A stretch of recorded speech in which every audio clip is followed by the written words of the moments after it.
तो स्टूडेंट्स हम लोग पढ़ चुके थे वुड्स रिएक्शन का। वुड्स रिएक्शन पढ़ रहे थे हाइड्रोकार्बन में, और उसमें पहला पार्ट हम लोग पढ़ चुके थे ना। वुड्स रिएक्शन में हम लोग पहला पार्ट तो यार पढ़ चुके थे। अब इसके आगे कंटिन्यू करते हैं। पार्ट 1 हम लोग पढ़ चुके हैं, हमने 6 एग्जाम्पल भी दिखाया था वुड्स रिएक्शन के, पूरी बहुत डिटेल में बात कर चुके हैं। अब हम क्या करेंगे, वुड्स रिएक्शन में 2 डिफरेंट टाइप के मॉलिक्यूल्स लेंगे। अगर 2 डिफरेंट टाइप के मॉलिक्यूल्स हैं तो क्या होगा, है ना, इसके बारे में बात करने जा रहे हैं। जैसे मान लिया आपने कहा सर हमने कहा ये लिया आपने CH3CH2Cl प्लस लिया आपने CH3Cl, लगाया सोडियम और ड्राई ईथर। अब उसने कहा how many hydrocarbons will be found, ऐसा क्वेश्चन आया। How many hydrocarbons will be found या मे बी फाउंड, जरा दिमाग लगाओ। जाहिर सी बात ये इलेक्ट्रॉन निकलेगा सोडियम से, ये फ्री रेडिकल बनेगा, ये फ्री रेडिकल बनेगा, ये दोनों इथाइल फ्री रेडिकल आपस में टकराएंगे तो क्या बनेगा, ब्यूटेन। मिथाइल और मिथाइल फ्री रेडिकल आपस में टकराएगा तो क्या बेटा बनेगा, एथेन। और एक बार ये इथाइल और मिथाइल फ्री रेडिकल जब आपस में टकराएगा, जब ये इथाइल और मिथाइल फ्री रेडिकल आपस में टकराएगा तो क्या बनेगा, प्रोपेन। लेकिन आपने एक बात ध्यान नहीं दिया, तो 3 प्रोडक्ट हो गए भाई, यही वैसे मेन प्रोडक्ट है। लेकिन बेटा एक बात ये आती है कि अगर ये इथाइल फ्री रेडिकल आपस में डिस्प्रोपोर्शनेट कर जाए, अगर ये इथाइल फ्री रेडिकल आपस में डिस्प्रोपोर्शनेट कर जाए तो यार एथेन भी बन जाएगा और ethene CH2 double bond CH2 भी बन जाएगा, ठीक है ना। अरे इसके भी तो चांस है। वो अलग बात है कि ये प्राइमरी फ्री रेडिकल है, इसमें डिस्प्रोपोर्शनेट होने के चांस कम होंगे, तो ये प्रोडक्ट जो होंगे वो साइड प्रोडक्ट होंगे। लेकिन एक बात ध्यान दो, एक प्रोडक्ट ये बना है मेथेन, दूसरा प्रोडक्ट ये बना है एथेन, तीसरा प्रोडक्ट ये बना है प्रोपेन। एथेन तो एक बार बन ही चुका तो इसको छोड़ दिए, एक प्रोडक्ट और बना है एथीन। तो अगर बाई चांस क्वेश्चन ये पूछा जाए कि how many types of products may be formed in this Wurtz reaction, है ना, इंक्लूडिंग मेजर एंड माइनर, दोनों को मिला करके, तो आंसर यार क्या होगा, 4। अगर अच्छा ऐसा कुछ नहीं लिखा हो, ऐसे लिखा हो कि इस वुड्स रिएक्शन में कितने टाइप के प्रोडक्ट्स बनेंगे, तो आप 3 ही आंसर बताइएगा, क्योंकि मेन वही है। लेकिन कई बार क्वेश्चन ये पूछना चाहता है कि साइड प्रोडक्ट और मेन प्रोडक्ट दोनों को मिला के बताओ, तो आंसर इसका 4 हो जाएगा। तुम कहोगे मिथाइल फ्री रेडिकल का डिस्प्रोपोर्शन क्यों नहीं किया, तो यार एक कार्बन के फ्री रेडिकल का डिस्प्रोपोर्शन थोड़ी होता है। अब आपने मिथाइल और मिथाइल फ्री रेडिकल लिए, नो डिस्प्रोपोर्शन, इसका डिस्प्रोपोर्शन तो भाई हो ही नहीं सकता। क्यों, क्योंकि एक कार्बन से एल्कीन तो बनेगी नहीं। चलो मान लिया तुमने इसका हाइड्रोजन इसको दिलवा दिया, मीथेन बना दिया, लेकिन एक कार्बन से एल्कीन तो नहीं बनेगी ना।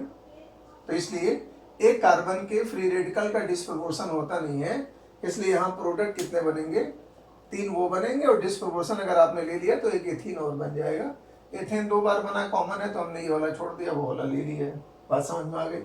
तो ये वुड्स रिएक्शन में अगर हमने 2 डिफरेंट मॉलिक्यूल इस्तेमाल किए तो अनसिमेट्रिकल एल्केन भी बन सकता है। तो कोई एल्केन अनसिमेट्रिकल है, प्रोपेन कैसा एल्केन है, ये अनसिमेट्रिकल एल्केन है। वुड्स रिएक्शन से आमतौर पर अनसिमेट्रिकल एल्केन नहीं बनते हैं, लेकिन जब हम मिक्सचर इस्तेमाल करेंगे ऑड कार्बन का एल्केन बन सकता है। अगर हम मिक्सचर इस्तेमाल करेंगे तो ऑड कार्बन का एल्केन बन सकता है। लेकिन ये 100% से ये श्योर है कि ये प्रोपेन जो है प्योर स्टेट में कभी नहीं बन सकता। प्योर स्टेट में बनने का मतलब अकेला प्रोपेन कभी नहीं बन सकता। अगर ऑड कार्बन के एल्केन वुड्स रिएक्शन में बना है तो आपने डेफिनेटली मिक्सचर का इस्तेमाल किया होगा। अब जैसे एक क्वेश्चन करते हैं हम लोग, ठीक है ना, एक क्वेश्चन करते हैं। अगर ऑड कार्बन का एल्केन बना है तो 100% आपने मिक्सचर ही इस्तेमाल कर रखा होगा।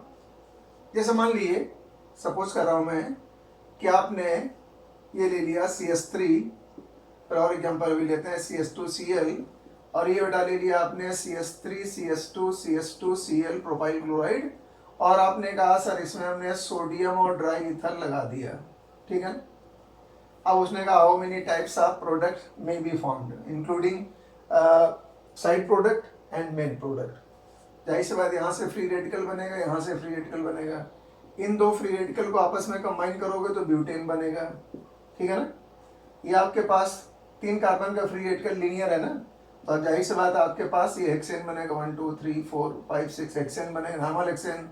अगर आपने 3 कार्बन और 2 कार्बन के फ्री रेडिकल को मिला दिया तो यार ये क्या बनेगा, पेंटेन, 1 2 3 4 1 2 3 4 5। और अगर आपने ये भी तो कर सकते हो, इन 3 को आपने मिलाया हेक्सेन, इन 2 को मिलाया आपने ब्यूटेन और आपस में मिला दिया तो क्या बन गया आपके पास, ये पेंटेन, नॉर्मल पेंटेन। अब सुनो, इसका डिसप्रोपोर्शन भी तो हो सकता है। अगर आपने इसका डिसप्रोपोर्शन कराया तो एक बार एथेन बनेगा, एक बार क्या बनेगा, एथेन बन जाएगा, 2 कार्बन है, और एक बार क्या बन जाएगा, एथीन। अभी जब 2 कार्बन का फ्री रेडिकल डिसप्रोपोर्शनेट करेगा तो एथेन और एथीन बनेगा। और साथ में यार क्या होगा, जब ये 3 कार्बन का फ्री रेडिकल डिसप्रोपोर्शनेट करेगा तो एक तो बनेगा प्रोपेन प्लस एक बनेगी प्रोपीन। अब जरा ध्यान दीजिए, अगर पूछा गया है कि how many types of products can be formed by या may be formed by following Wurtz reaction including major and minor products, तो जाहिर सी बात बेटा ये पहला प्रोडक्ट हुआ ब्यूटेन, ये दूसरा प्रोडक्ट हुआ नॉर्मल हेक्सेन, तीसरा प्रोडक्ट हुआ ये नॉर्मल पेंटेन, चौथा प्रोडक्ट हुआ ये एथेन, पांचवा प्रोडक्ट हुआ एथीन, 6th प्रोडक्ट हुआ ये प्रोपेन, और ये 7th प्रोडक्ट हुआ propene. Answer will be 7। Answer कितना होगा, 7 आंसर होगा। ये दिमाग में रख के आपको चलना है, ठीक है ना, ये खास बात थी। तो ये ध्यान रखना है कि जो फ्री रेडिकल बनते हैं यार उनका डिसप्रोपोर्शनेशन भी हो सकता है, लेकिन एक बात ये बता दें, अगर कोई प्राइमरी फ्री रेडिकल है तो उसमें डिसप्रोपोर्शन होने के चांस कम होते हैं। हम बता चुके हैं कि डिसप्रोपोर्शन का ऑर्डर क्या था, tertiary secondary primary free radical. Combination का ऑर्डर क्या था, primary secondary tertiary free radical. इसे बता चुके हैं लास्ट वाले लेक्चर में, सुन लीजिएगा, वो देख लीजिएगा लास्ट वाला लेक्चर, तो आगे का कंटिन्यूएशन वाला पार्ट था ना उसका, हम बहुत डिटेल में मैकेनिज्म भी बता चुके हैं, फ्री रेडिकल और कार्बेनियन मैकेनिज्म वगैरह की बात हो चुकी है, ठीक है। अब आपके लिए क्वेश्चन बनाते हैं।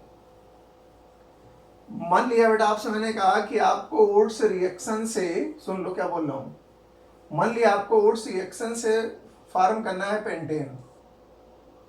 उसने कहा आपको वुड्स रिएक्शन से पेंटेन बनाना है, वुड्स रिएक्शन से आपको पेंटेन बनाना है, सोडियम और ड्राई ईथर लगा के। अब इसमें कई सवाल बना सकता है। पहला सवाल तो ये हो सकता है, अगर वुड्स रिएक्शन से पेंटेन बनाना है, ऑड कार्बन वाला एल्केन है, क्या ये प्योर स्टेट में बनेगा? नो, ये अकेला नहीं बन सकता, क्योंकि अकेला बनाने के लिए आपको 2.5 कार्बन का एल्केन हैलाइड चाहिए, विच इज नॉट पॉसिबल। इसलिए आपने अगर 5 कार्बन का लिया है एल्केन, तो इसका मतलब यहाँ पे आपने मिक्सचर इस्तेमाल किया होगा। अब कौन सा मिक्सचर आपने इस्तेमाल किया होगा, तो इसके कई ऑप्शन है। या तो आप यहाँ से पहले ब्रेक कर लिए, 1 कार्बन से क्या लिया हमने, मिथाइल क्लोराइड, और 4 कार्बन से बेटा हमने क्या ले लिया, नॉर्मल ब्यूटाइल क्लोराइड। पहला कॉम्बिनेशन है। अगर आप ये कॉम्बिनेशन लेके चाहो तो पेंटेन बना सकते हो, लेकिन जब आप ये कॉम्बिनेशन लोगे तो ये मिथाइल फ्री रेडिकल बनेगा, ये नॉर्मल ब्यूटाइल फ्री रेडिकल बनेगा। तो जब इथाइल को डबल करेंगे, आपस में जोड़ेंगे, डबल बोलना गलत होता है, आपस में जोड़ना। जब हम इसको डबल करेंगे, आपस में जोड़ेंगे तो क्या बनेगा, एथेन। और जब 8 कार्बन के 4 कार्बन के फ्री रेडिकल को आपस में जोड़ेंगे तो बेटा क्या बन जाएगा, नॉर्मल ऑक्टेन। 4 4 8, ये नॉर्मल ऑक्टेन बन गया। इसका मतलब अगर पेंटेन आप बनाना चाह रहे हो, प्योर तो बनेगा नहीं, तो पहली पॉसिबिलिटी है कि एथेन और नॉर्मल ऑक्टेन साथ में बनेगा। मतलब अगर पेंटेन बना है तो एथेन और ये नॉर्मल ऑक्टेन बन सकता है। दूसरा कॉम्बिनेशन भी तो बना सकते हो तुम। हमने कहा सर, तुमने कहा सर आप यहाँ से ब्रेक कर लिए, तो जाहिर सी बात इधर 3 कार्बन गए, इधर 2 कार्बन गए, तो 2 कार्बन का हमने ले लिया इथाइल क्लोराइड, और भाई साहब हमने 3 कार्बन का ले लिया नॉर्मल प्रोपाइल क्लोराइड, ठीक है ना। इससे भी तो पेंटेन बन जाएगा, इससे भी 5 कार्बन का पेंटेन बन गया, 2 कार्बन गए, 3 कार्बन गए। अब यार ये जो फ्री रेडिकल है ये आपस में कंबाइन करेगा तो क्या बनेगा, ब्यूटेन।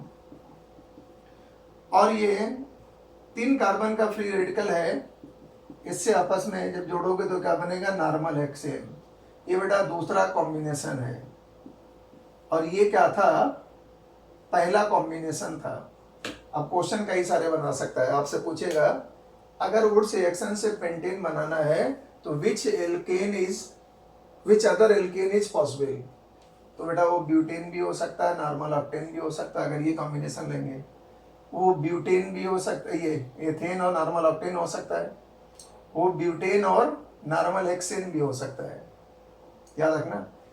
अगर आपसे उसने कहा कि which alkane is not possible during the formation of pentane by Wurtz reaction, तो अगर बेटा ethane, normal octane, normal butane और नॉर्मल हेक्सेन के अलावा कोई दिया तो वही आंसर हो जाएगा। बात समझो क्या बोल रहा हूँ मैं? बहुत सारे बच्चे इस चीज को समझते नहीं है। हमारा क्वेश्चन क्या है कि अगर वुड्स रिएक्शन से आपको पेंटेन बनाना ही पड़े, हालांकि बहुत सुटेबल नहीं माना जाता है, अनसिमेट्रिकल है, तो मिक्सचर का इस्तेमाल करके बनाओगे। पहला मिक्सचर आप ये इस्तेमाल कर सकते हो, और दूसरा मिक्सचर और ये इस्तेमाल कर सकते हो, तीसरा मिक्सचर तो आप इस्तेमाल ही नहीं कर सकते हो। ये भी आपसे ये भी क्वेश्चन पूछ सकता है कि how many types of mixtures can be used to form pentane, normal pentane. तो एक मिक्सचर ये ले सकते हो, एक मिक्सचर ये ले सकते हो। अगर ये मिक्सचर लोगे तो पेंटेन के साथ ये ब्यूटेन और हेक्सेन बनेगा, और अगर आप ये मिक्सचर लोगे तो पेंटेन के साथ एथेन और नॉर्मल ऑक्टेन बनेगा। प्योर स्टेट में पेंटेन बना पाना इम्पॉसिबल काम है। आप प्योर स्टेट में पेंटेन नहीं बना सकते हो, ये ध्यान रखना। प्योर स्टेट में पेंटेन आप नहीं बना सकते हैं, ये दिमाग में रख के चलना है।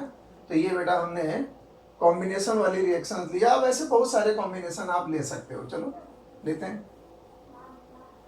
जब आप डिफरेंट एल्काइल हैलाइड के मॉलिक्यूल इस्तेमाल करोगे तो वही वुड्स रिएक्शन हो जाएगी, लेकिन वो डिफरेंट मॉलिक्यूल वाली बता रहा हूँ। जैसे मान लो आपसे बेटा मैंने कहा आपके पास ऐसा लिखा हुआ है साइक्लोब्यूटाइल क्लोराइड, और उसने कह दिया आपके पास ये है नॉर्मल पेंटाइल क्लोराइड। उसने कहा आपको इसकी ड्राई ईथर और सोडियम लगाया, दो डिफरेंट मॉलिक्यूल हैं, तो जाहिर सी बात है तीन प्रोडक्ट तो बनने ही बनने हैं। रिंग में डिस्प्रोशन मत कराया करो, क्योंकि साइक्लिक रिंग में जब डिस्प्रोशन कराएंगे तो एल्कीन बनेगी, वो अनस्टेबल होगी। जाहिर सी बात, यहाँ से फ्री रेडिकल बना, यहाँ से फ्री रेडिकल बना। पहले आप इस तरह के दो फ्री रेडिकल आपस में जोड़ लीजिए, इस तरह के दो फ्री रेडिकल आपस में जोड़ लेंगे, और फिर जाहिर सी बात इन दोनों फ्री रेडिकल को आपस में जोड़ लोगे। इन दोनों फ्री रेडिकल को आपस में आपने जोड़ लिया, एक और बनेगा भाई। इस फ्री रेडिकल को इससे भी तो कंबाइन कर सकते हो। तो आपने क्या किया, ये 5 कार्बन का फ्री रेडिकल लिया, और इससे आपने ये 4 कार्बन का फ्री रेडिकल जोड़ दिया। लेकिन अब कई लोग इसके आईपीसी नेम भूल चुके होंगे। आईपीसी नेम भी तो पूछ सकता है।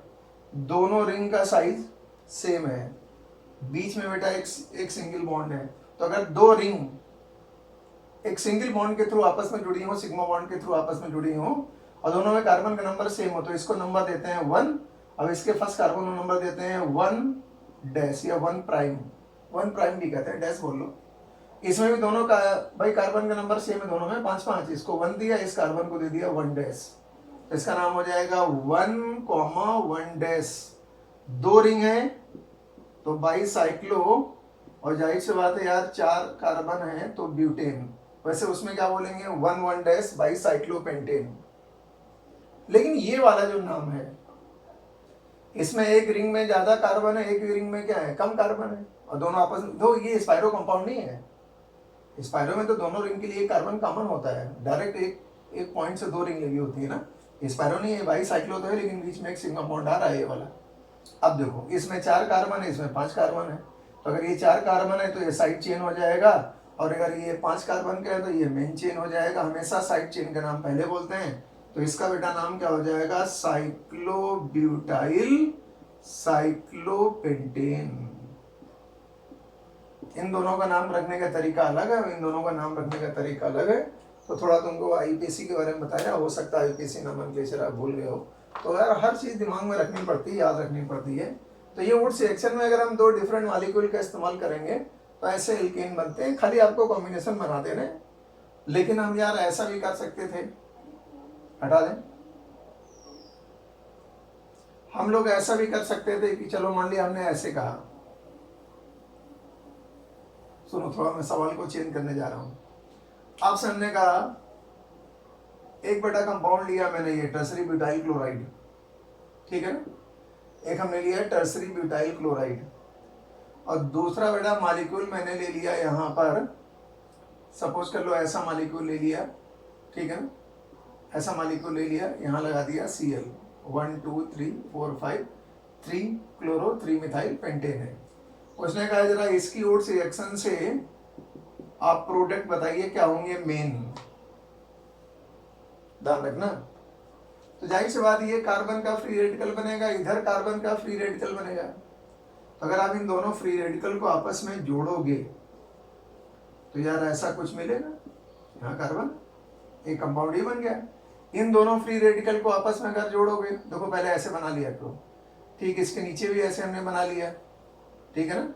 और यहाँ पे एक था, यहाँ इलेक्ट्रॉन था, इसको आपस में जोड़ दिया आपने, तो एक प्रोडक्ट यार ये बना, कॉम्बिनेशन से एक प्रोडक्ट ये बना, और इन दोनों को भी आपस में जोड़ सकते हैं। तो अगर यार इन दोनों को आपस में जोड़ा जाएगा तो ये लिखा मैंने ये वाला फ्री रेडिकल, और इसके नीचे हमने ये वाला फ्री रेडिकल ले लिया टर्सरी ब्यूटाइल वाला, इस कार्बन को इस कार्बन से जोड़ दिया। ये तो कॉम्बिनेशन से बने हैं, किससे बने, आईयूपीएसी में बनाते रहना। तो ये बने हैं कॉम्बिनेशन से, लेकिन एक बात दिमाग में रखना, ये टर्सरी फ्री रेडिकल है, ये भी टर्सरी फ्री रेडिकल है। और आपको पता होना चाहिए टर्सरी फ्री रेडिकल में कॉम्बिनेशन के चांस कम होते हैं और डिसप्रोपोर्शन के चांस ज्यादा होते हैं। ये प्रोडक्ट है साइड, ये प्रोडक्ट है साइड, मतलब माइनर प्रोडक्ट है, ये साइड प्रोडक्ट है, माइनर प्रोडक्ट है। इसमें कॉम्बिनेशन से मेन प्रोडक्ट नहीं बना सकते आप, क्योंकि टर्सरी फ्री रेडिकल है ना। अब आपको यार क्या करना है, डिस्प्रोपोर्शन करा दो। अगर आप इसका डिस्प्रोपोर्शन कराओगे तो जाहिर सी बात है एक तो आइसोब्यूटेन बन जाएगा, एक क्या बन जाएगा बेटा, आइसोब्यूटेन बन जाएगा ऐसा। चलो बना देते हैं, एक ऐसा बन गया आइसोब्यूटेन, और जाहिर सी बात है एक हाइड्रोजन यहाँ से हटाओगे, एक हटाओगे तो आइसोब्यूटेन भी बन जाएगा, एक प्रोडक्ट बन जाएगा ऐसा आइसोब्यूटीन। ये डिस्प्रोपोर्शन से बने हैं। अच्छा, इसका भी तो डिस्प्रोपोर्शन करा सकते हो। तो अगर इसका डिस्प्रोपोर्शन कराओगे तो यहाँ से एक हटा देंगे, यहाँ पे डबल बॉन्ड ले लेंगे, तो एक तो चलो पहले एल्केन बना लेते हैं, ऐसा है ना, ये एल्केन बन गया। और एक बार एल्कीन बनानी है तो यहाँ से हटाया होगा, यहाँ से इसने हटाना, सेट जब रूल लगाना होता है। तो आपने क्या किया, यहाँ पे ले लिया क्या, ये आपने पहले ऐसे बनाया। अब आपको डबल बॉन्ड लाना है, आप ये डबल बॉन्ड ले, आईयूपीएसी नेम तो बना ही लोगे यार, इसमें कोई दिक्कत थोड़ी है। 1 2 3 4 5, तो 3 मिथाइल पेंट टूइन, इसका तो बना ही लोगे, 3 मिथाइल पेंटेन है ये। ये बेटा जो चारों प्रोडक्ट बने हैं वो डिसप्रोपोर्शन से बने हैं, और डिसप्रोपोर्शन से बनने वाले प्रोडक्ट ही मेन होते हैं। तो आप ये मत समझिए कि ओट्स रिएक्शन बहुत आसान रिएक्शन है, मतलब मैकेनिज्म आती है तो आसानी है, पूरे कॉन्सेप्ट आते हैं तो आसानी है, ठीक है ना, ये दिमाग में रखना। लेकिन एक बात ये भी याद रखना, ओट्स रिएक्शन के कुछ लिमिटेशंस हैं। ओट्स रिएक्शन जो होती है ना, इसकी कुछ लिमिटेशंस होती हैं, पहले नोट कर लिए फिर बात करते हैं।